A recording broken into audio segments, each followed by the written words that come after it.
Oi, gente, estamos começando aqui mais um Pó de Praça. Eu sou a Isabelle e eu tô com a Ana Helena, a Tayla e a Valentina. E o nosso assunto de hoje é o quinhentismo. O quinhentismo foi a primeira manifestação literária no Brasil, que também ficou conhecida como literatura de informação. Ela reúne vários relatos dos viajantes portugueses sobre o descobrimento do Brasil e de todas as paisagens que tinham aqui, que foram direcionadas para Dom Manuel, que era o rei português da época. É importante a gente botar um destaque que teve esse nome porque foi criado por volta de 1500 e ele tinha, além de falar sobre fauna e flora, ele dava várias sugestões do que fazer com aquele território. Por mais que elas tenham sido feitas aqui, não são produções propriamente brasileiras e demoraram um tempo para que isso acontecesse.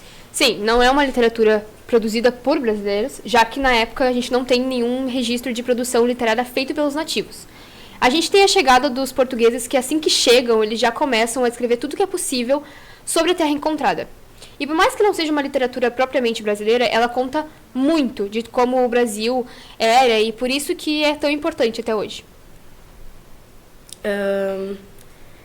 Dentro do quinhentismo, a gente teve o primeiro movimento, que foi a literatura de informação, que eram vários textos, que nem eu falei antes, eram vários textos produzidos para descrever essa terra e privilegiando os aspectos geográficos e de todo o território.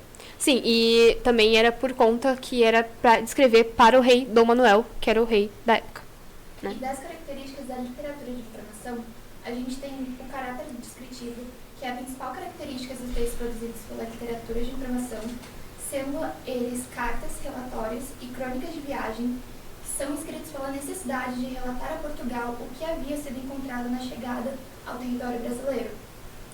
Uma característica também dos textos de caráter descritivo é que eles não têm nenhuma opinião do autor, né? Eles não têm interferência ou julgamentos de cunho pessoal, o que é uma característica do caráter descritivo.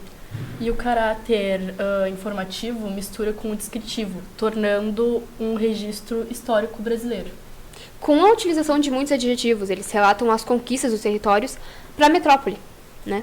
E essa utilização de muitos adjetivos, ele se dá justamente pelos portugueses demonstrarem muito animados nesses textos com essa descoberta de uma nova terra, né? Porque era uma terra desconhecida. Então, eles dão um enorme destaque às riquezas presentes no território. E para ter todo esse levantamento escrito, era necessária a utilização de muitos adjetivos para poder descrever toda essa terra. E outra marcante característica foi o caráter opinativo, porque as impressões pessoais de quem estava escrevendo ficava bem explícito nesses textos. E também tem a característica das crônicas de viagem, né? Que eles eram chamadas assim exatamente por terem sido escritas por viajantes europeus que chegavam ao território brasileiro. Tudo isso sobre o quinhentismo se tornou um acervo histórico do período colonial, já que temos um registro do Brasil antes da colonização. Já aqui os indígenas não tinham um registro escrito em si. Onde tudo que era escrito era o relato sobre as novas terras, sobre a viagem expedicionária e exploratória do Brasil. Desses documentos que a gente acabou falando, o mais importante deles foi a carta de achamento, feita pelo Prevaz de Caminha, que eu citei no início. Ele citava um primeiro contato, as primeiras impressões e o impacto cultural que teve tudo isso, de fauna, flora, todo aquele detalhismo e entre outras coisas. E citando um trecho da carta dá para observar. Eu vou ler, e as palavras são complicadas, então relevem. Nesse texto ele fala sobre os povos nativos, né? Sim. Como foi a chegada aqui, Sim, né? Dá para entender mais sobre a literatura de informação. E o que eles viram quando eles chegaram. Sim. Dá para ver que ele teve um impacto bem grande, né? Vamos tentar. Bem diferente do comum para eles. Eram pardos, todos nus, sem coisas algumas para lhes cobrir-se suas vergonhas. Nas mãos traziam arcos com suas setas, vinham todos rijos sobre seus batéus. Nicolau Coelho lhes fez sinal que pousassem os seus arcos, e eles pousaram.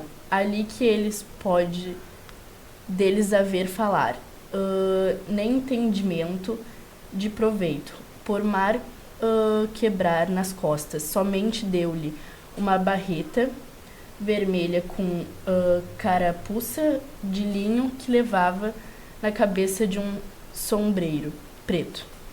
Um deles deu-lhe um sombreiro de penas de ave, compridas com capazinho de penas vermelhas e pardas, de um papagaio. E outra deu-lhe um ramal grande de continhas brancas, mudas, que querem perecer ao aljaviar, as quais peças creio que capitão manda voz, Alteza. Com isso, gente, vocês estão desconcentrando. Começa. Por tarde não pode haver deles, mais falam por causa do mar. Só um ponto que a gente tinha comentado em aula é que a forma como ele fala dos povos, eram pardos, todos nus, sem coisa alguma que cobrisse suas vergonhas. Que para eles claramente não era algo comum, tanto pelo tom de pele, como deles estarem totalmente livres. É o impacto, né, que eles têm quando eles chegam. E justamente aqui nesse texto a gente vê toda aquela parte das características que a gente citou. A gente tem uso de bastantes adjetivos para poder descrever toda a cultura e o que eles encontraram, né? E toda essa parte aí de sem cobrir-se suas vergonhas, que mostra também o caráter opinativo, né? E na Europa, né, foi estranho até pra eles, porque, bom, era muita roupa que eles usavam na época, então era muito incomum pra eles virem pessoas, né, tão parecidas com eles, mas ao mesmo tempo tão diferentes por estarem pelados e a cultura ser totalmente diferente deles. E como a Tayla falou, voltando na estrutura da carta, por ter um caráter opinativo e descritivo, a gente pode notar bastante da opinião dele falando sobre esses povos e citando todas as características possíveis. E essa literatura de informação é legal pensar que, tipo, como tipo, a gente tem colocado, foi toda escrita por portugueses, então a gente não tem um indígena falando, a gente não tem, tipo, tá, eles chegaram ali e teve um impacto cultural, mas e os indígenas? A gente não sabe o Tipo, que eles pensaram. Imagina se a gente tivesse um registro dos indígenas, vendo aquele pessoal chegando um barco, eles não sabiam que era um barco, chegando com umas pessoas cheias de pelos, com uma gurizada estranha, toda vestida. Toda vestida, cheia de roupa, fedendo, né, porque eles passavam meses dentro do navio. Então, é por isso que a literatura de informação, como a gente não tem nada escrito dos indígenas, toda ela é baseada nos portugueses, em quem chegou aqui. E acho que, voltando para essa carta agora, a gente pode falar que mais pra frente ele começa a falar da catequização, né? Que é uma parte que a Tayla queria explicar. É, justamente isso. Que mais pra frente na carta, ele fala sobre a catequização dos nativos, que era para salvar essas almas, mostrando o ideal salvacionista, onde fica bem explícito nesse trecho aqui que eu vou ler. E segundo a mim, e todos pareceu, esta gente não lhes falece outra coisa para ser toda cristã. Se não entendermos, e bem creio que, se Vossa Alteza aqui mandar, quem entre eles mais devagar ande, que todos serão tornados ao desejo de Vossa Alteza. O melhor fruto que dela a terra recém-descoberta se pode tirar, me parece que será salvar esta gente.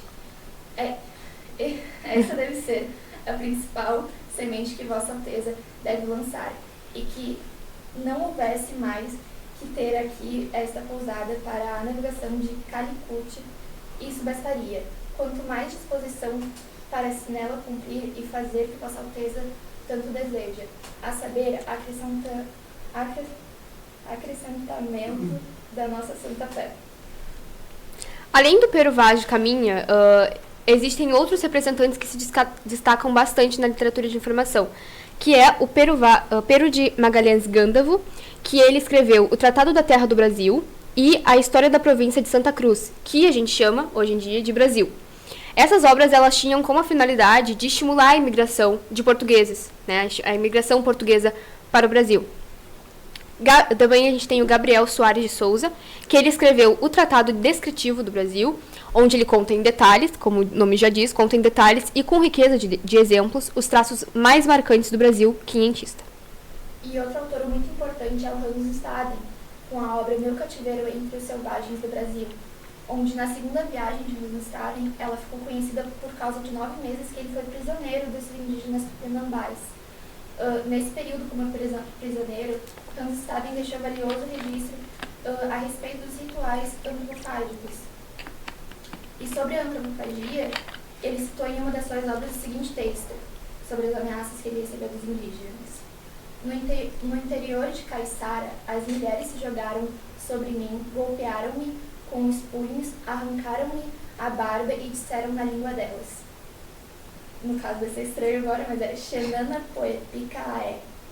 Com este golpe vingo o homem que foi morto pelos teus amigos. Nisto me levaram para a cabana, onde tive que deitar numa rede, e mais uma vez vieram as mulheres e bateram em mim. Arrancaram meus cabelos e mostraram-me de modo ameaçador como pretendiam me comer. Com esse me comer é muito importante, desculpa. É muito ano reinou, né? É muito importante a gente destacar que não foi no instinto de, tipo, comer como canibalismo. Foi mais como antropofagia, que é um ritual onde geralmente os prisioneiros, depois das batalhas entre os povos originários, indígenas no caso, eles eram devorados e tinham como objetivo incorporar os valores dos prisioneiros, do inimigo, no caso, né? Porque era uma morte gloriosa, como se dizer.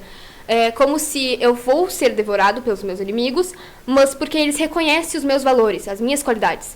E ele se propõe a ser devorado porque é uma morte digna para ele, né?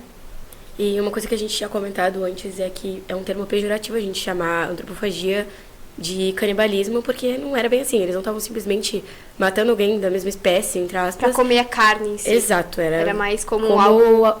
glória. Tipo, a pessoa que estava ali sendo Exatamente. Comida era o desejo dela. É um fim digno pra pessoa. E nisso aí a gente tem a obra do Hans Staden, né? Que pode ser que perguntem, tá, mas por que a gente tem o registro do Hans Staden se ele foi devorado? A questão é que ele não foi devorado, porque ele foi ser, se eu não me engano, não sei se está, não me lembro bem. Ele não foi devorado porque ele pediu para que não comessem ele. Então, tipo, como ele não pensa que seja uma morte digna, os tupinambás soltam ele, se eu não me engano. É alguma coisa desse tipo. Eles simplesmente não mataram ele porque ele não queria ser morto, né? Ele não queria aquela morte gloriosa, aquela morte digna. E pra eles não faz sentido, né? A partir do momento que a pessoa não acha que aquilo é glorioso, por que eles vão comer o cara a nada? Exatamente. Como a gente disse, não é sobre canibalismo, e sim sobre algo mais, né? Uma morte digna. Voltando pra falar de catequização, a gente tem a literatura de formação ou de catequese jesuítica, que tinha como principal objetivo a conversão religiosa. Eles traziam isso de forma diferente, como poemas e peças de teatro, que eram direcionadas para o povo que eles queriam fazer essa conversão.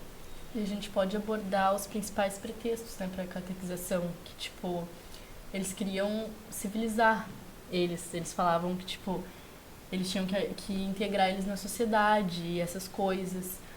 A impressão que a gente tem é que só a religião deles é certa, né? O resto tá errado.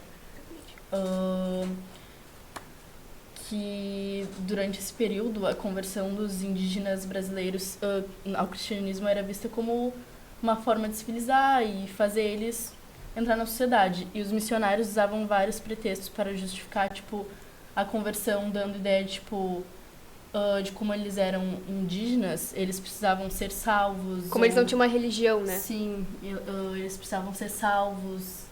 E essas coisas sim, entendeu? Claro, eles tinham a religião deles, só que não era nada parecido com o cristianismo, porque eles tinham os deuses deles, né? Eles tinham que a religião, o cristianismo, era superior a todas as outras Exato, eu já ia falar, tipo, na visão dos tipo, jesuítas, eles eram indigentes, então eles precisavam ser salvos por serem indígenas. Os indígenas eram superiores à católica.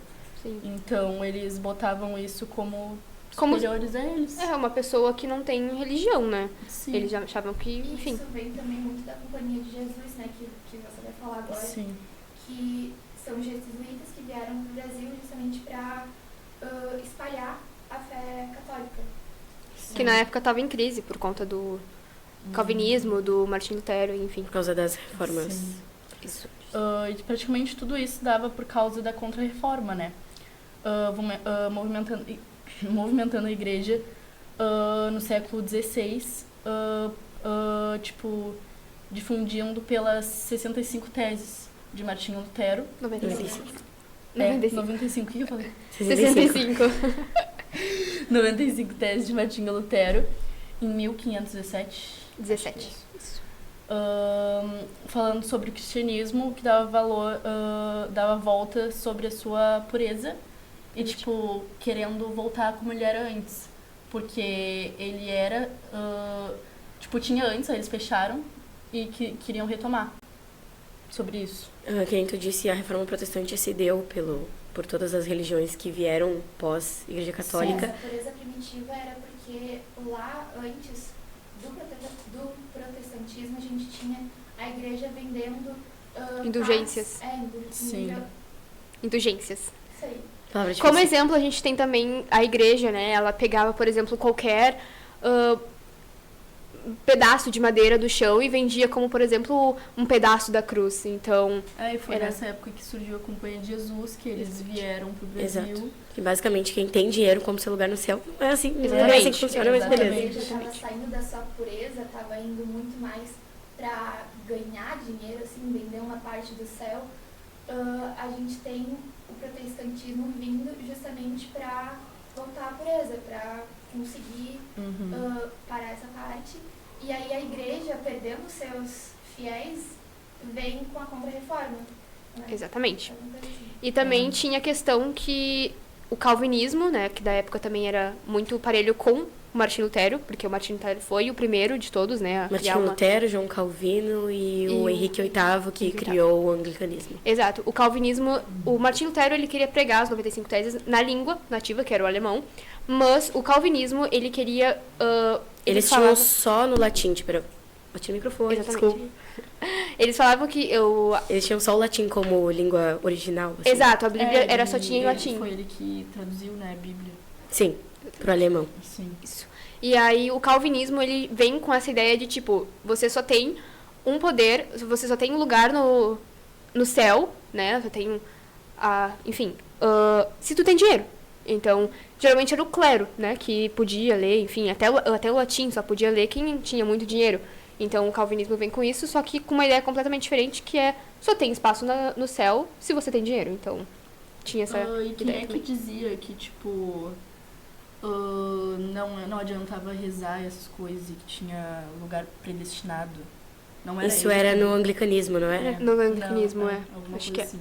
Esse negócio da reforma protestante e tal, eles não tinham... Diferente da Igreja Católica, eles não tinham adoração a uma imagem só. Então, a gente pode ver que até hoje em dia, nas igrejas, não tem imagens de Jesus ou dos próprios Lutero. São e santos, né? de Companhia, trás, exato. Exatamente. Então, basicamente, A Contra-Reforma. a Contra-Reforma, ela tem o objetivo de reafirmar a autoridade da igreja, né? Sim. Reerguendo espiritualmente e combatendo o protestantismo e promovendo a fé católica, que nem a gente tinha dito. Depois a gente tem as principais características da literatura de catequese, né? Voltando àquele assunto de antes. Já que a literatura de catequese ela é uma estratégia de De reerguer. reerguer e achar mais fiéis. Exatamente. Porque eles perderam antes, então eles queriam... Praticamente eles pegaram o indígena, perdi todos os meus fiéis antes, agora achei um monte Vá, de gente Cupincha, vem pra aqui. cá. Achei um monte de gente aqui sem religião, vou Então, catequizar. os indígenas, os não católicos e quem saiu. Quem né? saiu da Igreja Católica pra seguir uma dessas religiões. Exatamente. É tipo aqueles caras que ficam na rua te chamando, não, vem aqui pra dentro. Moça, da senhora, loja. já fez um cartão na loja? Senhora! Mas voltando, as principais características da literatura de catequese, a gente tem a literatura de caráter documental e religioso, tem os textos informativos e descritivos, o tom didático de caráter catequético, Na poesia versos redondinhos, tem a linguagem simples, né? Já que pega os indígenas, então os indígenas falam outra língua, né? Falam português. Então tem que ter uma linguagem mais simples para que eles possam entender. E fala sobre temas cotidianos e religiosos pautados na fundamentação religiosa cristã. Dentro de todo esse movimento da literatura de catequese, a gente tem vários autores, mas em destaque a gente tem que dar ao padre José de Anchieta. O padre José de Anchieta, ele foi o precursor, né, do teatro no Brasil e a figura principal da literatura de catequese. Ele também foi um educador muito importante dos indígenas e também dos prisioneiros que viviam aqui, que era mandado da Europa para cá como uma forma de punição, né? Ele foi um padre jesuíta, espanhol, que escreveu cartas, ele escreveu sermões, poemas e peças de teatros teatrais sobre o Brasil, com a finalidade simplesmente de catequizar os nativos, né? Ele participou da fundação do Colégio da Vila de São Paulo, e que viria a ser mais tarde a própria cidade de São Paulo, né? E das suas obras, as que merecem destaque é principalmente a arte da gramática da língua mais usada na costa do Brasil, que é a primeira gramática com temas fundamentos da língua tupi, que apresenta, né, a folha de rosto como um emblema da Companhia de Jesus. Como é que é o nome? Folha de rosto. Não, que é? O nome da obra. Folha de rosto. Não, o nome da obra é a arte de gramática da língua mais usada na costa do Brasil. E, segundo dela, tem destaque também ao poema A Virgem, a cartilha dos nativos, gramática tupi-guarani também. Que ele foi escrito durante o tempo em que se fez refém dos índios, né? Enquanto ele era negociada a paz entre os indígenas e os portugueses, né? Exatamente. E também tem a Alto da Festa de São Lourenço, que é uma peça teatral na qual José de Anchieta mistura a moral religiosa do catolicismo com os hábitos dos indígenas. Eu acho que, resumindo, o quinhentismo teve dois tipos de literatura, que foi a literatura de informação, que era onde eles descreviam boa parte do território do Brasil, levando essa informação para o rei de Portugal da época, trazendo toda a fauna, a flora e, como a gente disse antes, sugestões do que fazer com aquele território. E a literatura de formação, que foi feita pelos jesuítas, que eles escreviam textos na intenção de que os indígenas conseguissem entender a religião deles. Esse processo levou mais ou menos em torno, né, de 100 anos para mais, para que a gente conseguisse tornar ele realmente e propriamente brasileiro. Para a gente ter, principalmente, depois a literatura brasileira, já que esses registros eram importantes só para ter essa ideia de como que era antes da catequização, como que era as nossas terras antes da chegada dos portugueses. Então, só depois de 100 anos a gente vai ter o Gregório de Matos, se eu não me engano, falando, sendo um brasileiro escrevendo a literatura brasileira. E hoje em dia é uma das principais figuras, né? Mas isso é assunto para outro dia. E também acho que vale lembrar que eu pulei e não falei, assim, eu me lembrei agora, que o padre de Anchieta, tipo, ele começou a ter dores e complicações, tipo, nas costas, nas juntas, e começou a se agravar a doença dele, e foi quando ele veio pro Brasil. Ele, tipo, ele falou, tô ficando velho, tô tendo minhas doenças aqui, vou pro Brasil, vou terminar minha vida fazendo as coisas, e ele veio pro Brasil, foi quando ele decidiu vir pra cá, catequizar os indígenas. E aí ele veio, fez e virou essa grande pessoa que ele é, esse grande nome. E é isso, achei que valia lembrar. Eu acho que é isso, nós fizemos um resumão de todo o conteúdo do Sendo bem sincera, a gente conseguiu até mais tempo do que exatamente. planejado. E eu acho que é isso. Depois a gente pode falar em outro dia sobre o Gregório de Matos e o Acho que Né, professora? Acho que foi o outro grupo que chegou a falar. Então tá. Barroco. Barroco, isso. E acho que é isso. Se vocês querem saber sobre o Gregório de Matos, vão no... Pesquisem. Pesquisem no outro grupo. E é isso. Até o próximo episódio do Pod Praça. E tchau.